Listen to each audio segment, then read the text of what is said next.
তো বন্ধুরা আজকে আবার একটা এসি লাইট রিপেয়ার এসছে। এটি দেখুন হ্যাভেলস কোম্পানির লাইট আছে। তো কাস্টমারের কথা হচ্ছে যে কারেন্ট চলে গেলে 3-4 মিনিট কি 5 মিনিট যাবে, তারপরে জ্বলে না। তো আমরা খুলে নিচ্ছি। তো এটি সমস্যা হচ্ছে এই ব্যাটারিটাই অনেক দিন হয়ে গেছে, তাই এটা নষ্ট হয়ে গেছে। এই ব্যাটারিটি কিন্তু এইভাবে ঠিক একটু নাড়াচাড়া দিলেই খুলে যাবে। খুলে নিলাম।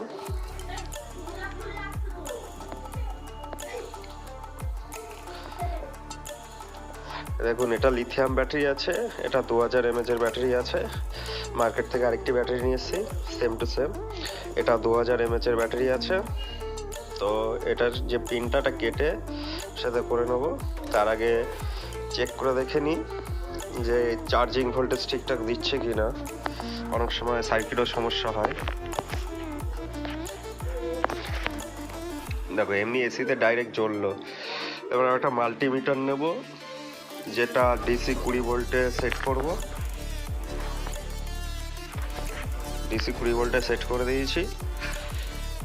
এবার যেটা ব্যাটারি পয়েন্ট ওখানে দেখবো যে 5 ভোল্ট আসছে কিনা। যেহেতু 3.5 ভোল্টের ব্যাটারি হয়, 5 ভোল্ট না হলে চার্জ হবে না। দেখুন বন্ধুরা 5 ভোল্ট কিন্তু আসছে, 5.5। ওটা লোডে পড়লে 5 ভোল্ট হয়ে যাবে। তো আমাদের চার্জিং ঠিক আছে, ব্যাটারিটাই খারাপ আছে। তো আমরা ব্যাটারির পিনগুলো ঝালাই করে নেবো, যে ক্লিপটা আছে। তো দেখুন এই যে ক্লিপ করে নিয়েছি, আর এখানে গার্ড লাগিয়ে দিলাম টিউব দিয়ে, যাতে শর্ট সার্কিট না হয়। বন্ধুরা এরকম ভালো ভালো রিপেয়ারের ভিডিও দিয়ে থাকি, ভালো লাগে অবশ্যই চ্যানেলটি সাবস্ক্রাইব করে নিও।